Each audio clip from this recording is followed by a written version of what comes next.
Տեսնում եք այս բոլոր շինությունները, ասում եմ ձեզ, որ դրանք բոլորն էլ պիտի քանդվեն, քարը քարի վրա չպիտի մնա։ Հիսուսը զգուշացնում է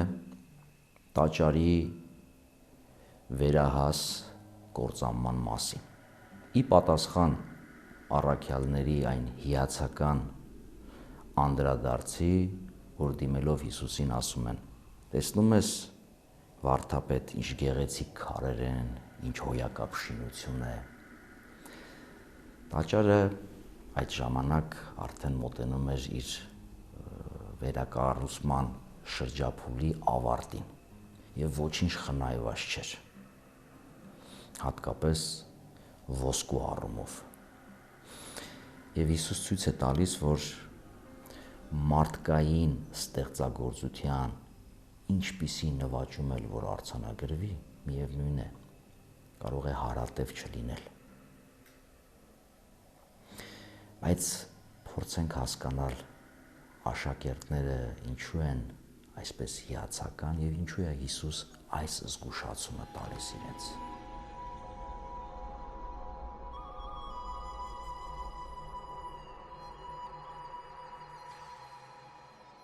Հիսուս խոսում է ճգնաժամի մասին,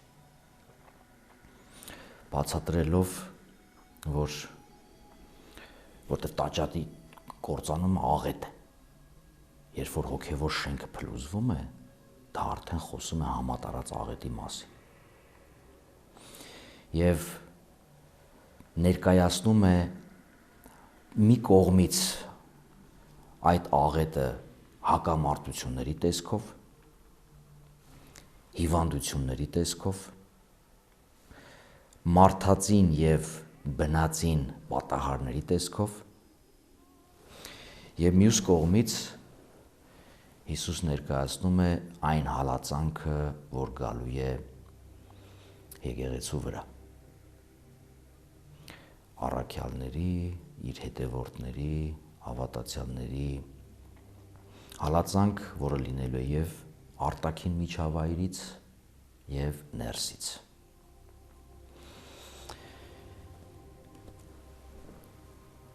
Աշակերտների այս անդրադարձը մեզ հիշեցնում է մարդկային մի հետարքիր հոգեբանություն։ Երբ ճգնաժամ է լինում, մարդիկ սկսում են վախենալ։ Եվ վախից երկու դրսևորում են արձանագրում։ Մեկը փախուստ, մյուսը անտարբերություն կամ ինքնաթմրեցում։ Այստեղ այս դրվագում աշակերտները ցույց են տալիս իրենց, որովհետև ճգնաժամը լավագույն ինքնաբացահայտող պայմաններից մեկն է ստեղծում։ Այս դրվագը սովորաբար ներկայացնում է որպես ապոկալիպտիկ պատկեր, առնչված աշխարհի վախճանի մասին։ Բայց սխալ է նման մեկնաբանությունը։ Հիսուս հստակ ասում է, որ այս ամենը ինչ որ լինելու է, մի սարսափեք, սա դեռ աշխարհի վախճանը չէ։ Սա մարդկության պատմության ընթացքն է։ Բոլոր դարերում էլ եղել են ճգնաժամեր եւ պատերազմներ, սովեր, համաճարակներ, հակամարտություններ, եւ բոլոր դարերում էլ մարդիկ այսպիսի իրավիճակի առջև փորձել են դրսևորվել։ Բայց պատկերը ապոկալիպտիկ բառը արդեն նշանակում է հայտնութենական։ Իսկապես հայտնություն է, բացահայտում է մարդուն այդպիսի իրավիճակի առջև։ Մերկացնում է, կարելի ասել, մարդուն դնում է ինքն իր առջև, ինչպես ինքը կա։ Առաքյալները ինչպես են արձագանքում Հիսուսի այս աղետալի պատկերի ներկայացման ֆոնին։ Արագ հարցնում են.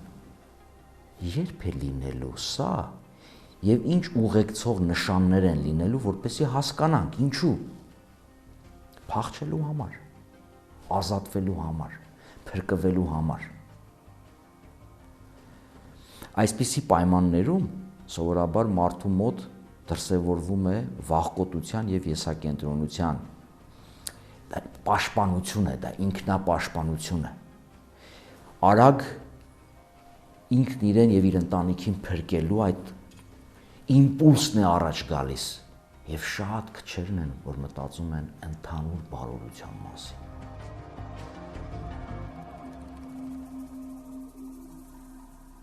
Ճգնաժամերի պայմաններում շատ բարդ է մշակել քաղաքականություն, որը կօգնի համընդհանուր բարօրության համար, համընդհանուր փրկության համար։ Եվ այստեղ մենք տեսնում ենք նաև կերպարների հակադրություն։ Այս դրվագի նախորդ հատվածում տաճարի մեջ դեռևս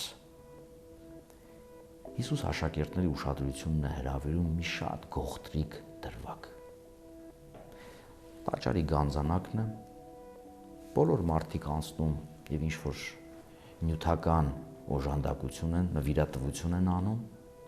բայց Հիսուս այդ խոշոր նվիրատվությունները մի կողմ թողնելով ուշադրությունը կենտրոնացնում է մի այրի կնոջ շատ չնչին երկու լումայի պատմության վրա, որը իր ամբողջ ապրուստն էր, այսինքն իր կյանքն էր։ Ուրեմն տեսնում ենք այստեղ նաև այս հակադրությունը այրի կնոջ եւ Հիսուսի աշակերտներ, որոնք դեռ խաչելության իրադարձությունը չեն տեսել եւ հատկապես չեն շոշափել կամ տեսել փորձառությունը ապրել Հիսուսի հարութենական իրականության։ Աշակերտներ, որոնք մտահոգված են իրենց փախուստով, այրիկին, որը շարունակում է մնալ համընդհանուր բարիքի նպաստ բերող մեկը։ Նպաստ նվիրաբերում նրան, ով իր կյանքի աղբյուրն է եւ իր կյանքի իմաստն է Աստծուն, եւ մյուսը ընդհանուր բարիքի համար նպաստ։ Այս պատկերը աշակերտների այս դրվագից հետո, երբ որ սկսում են Հիսուսի ուշադրությունը շեղել, խոսում է այրի կնոջ մասին, որպես օրինակ խորհրդանիշ ամբողջական նվիրման կյանքը տալու անձնազոհության, սիրո, բաժնեկցության, բայց աշակերտները շեղում են։ Թող տես ինչ գեղեցիկ շինություն է։ Եվ Հիսուս ասում է քանդվելու է։ Սա մեզ հիշեցնում է մի դրվագ համաշխարհային մատոգրաֆիայից, Տիտանիկը հայտնի ֆիլմի երաժիշտներին, որոնք այդ նավաբեկության պահին շարունակում են նվագել։ Առաջին հայացքից թվում է հերոսական արարք, բայց մյուս կողմից տպավորություն են ստեղծում աշխարհի մի պատկերի, որ չես նկատում, թե ինչ է տեղի ունում քո շուրջը։ Մասնագետներն ասում են, որ Տիտանիկի նվագախմբի երաժշտությունը այնպիսի կախարդիչ, գայթակղիչ մթնոլորտ եւ զգացում էր առաջացրել ուղևորների շրջանում, որ դանդաղեցրել էր նրանց փրկվելու կամ նավաբեկության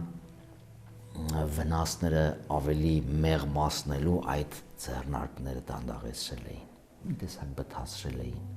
որ արագ կանգնեին աղետին դեմ արդիման եւ փորձեին իրենց ռեսուրսները օգտագործելով նվազագույն վնասով դուրս գալու։ Սա հատուկ է բոլոր ժամանակներին եւ հատկապես մեր օրերին, երբ հստակ նշաններ կան ճգնաժամի, աղետի, նավաբեկության, բայց հայտնվում են մարդիկ, որոնք գայթակղիչ տեսարաններ են բեմադրում։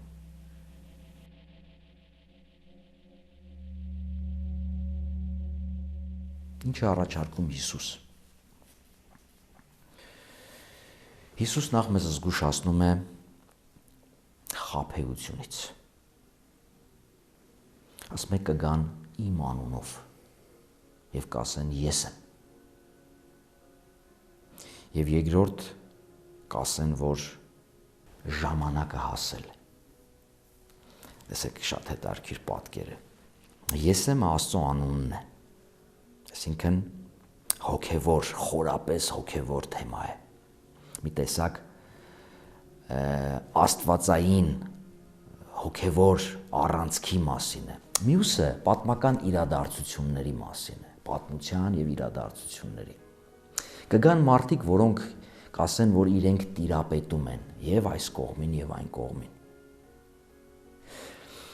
Երբ մարդը հայտնվում է ճգնաժամի առաջ եւ հատկապես սկսում է վախենալ, իր մոտ արագ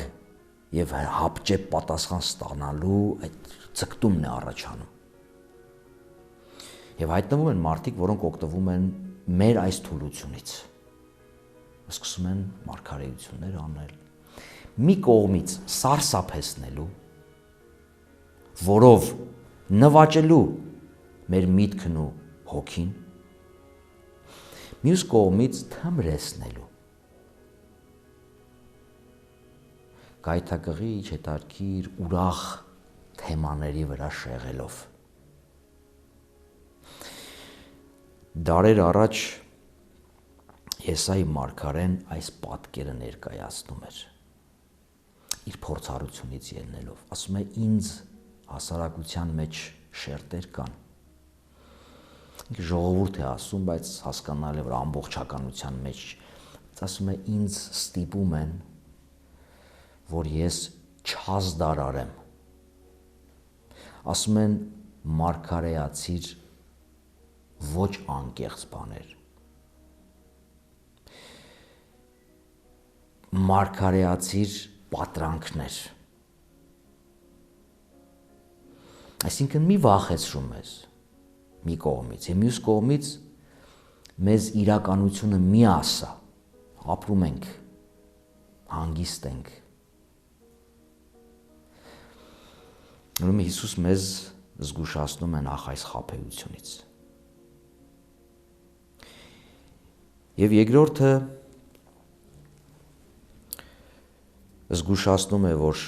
հանկարծ անտարբեր եւ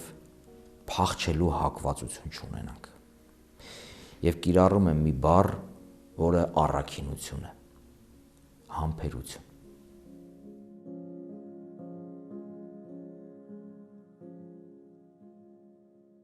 Բնագրում հունարեն բառը, որ նշանակում է համբերություն, բառացի նշանակում է տակը կանգնել, հյուպոմենե, բերան տակը մնալ, չփախչել, չխուսափել եւ դիմադրել։ Ուրեմն շատ դժվար է փորձությունների, ծանր իրավիճակների, ճգնաժամային պայմաններում հավասարակշռությունը պահելը,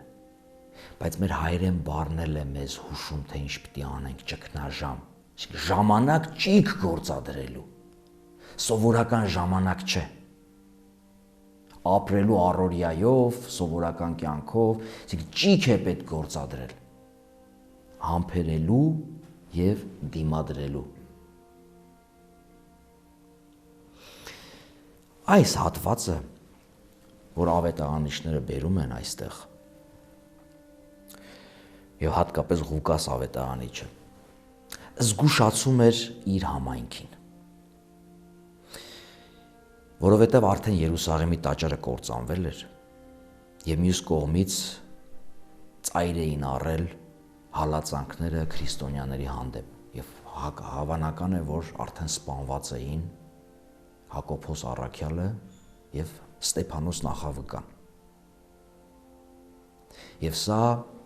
այդ ճգնաժամի մեջ այդ համայնքին գոտեպնդելու, ուղղություն ցույց տալու, Տիրոջ հզոր պատգամը փոխանցելու քայլեր, բայց այս հատվածը բոլոր ժամանակների, բոլոր համայնքներին ուղղված դաս է, երբ համայնք կանգնած է նման ճգնաժամի առջև։ Պատմության դաս, եթե կուզեք։ Զգուշանալու խաբեբաներից, կեղծ մարգարեներից, որոնք գալիս են իբրև բարի լուր ավետարան ասելու, բայց մեզնից խորաթափանցություն է պահանջվում հասկանալու այն, ինչ որ իրենք ասում են, ավետարան է, թե մեր հոգին ու միտքը նվաճելով իրենց շահերին ծառայեցնելու ծրագիրը։ Եվ մյուս կողմից զգուշացում է, արդյոք մենք հիացած չենք քարերի շքեղությամբ, կյանքի այն կողմը նայելով, որը մեզ մեր իրական խնդիրներից շեղելու փախուստ եւ փորձ է։ Պատմությունը Հիսուսի խոսքերի լույսի ներքո դեպի կործանում ընթացք չէ, այլ ընթացք է դեպի փրկություն, որովհետև Հիսուս մեզ զգուշացնում եւ քաջալերում է, ով համբերի մինչև վերջ, նա կփրկվի։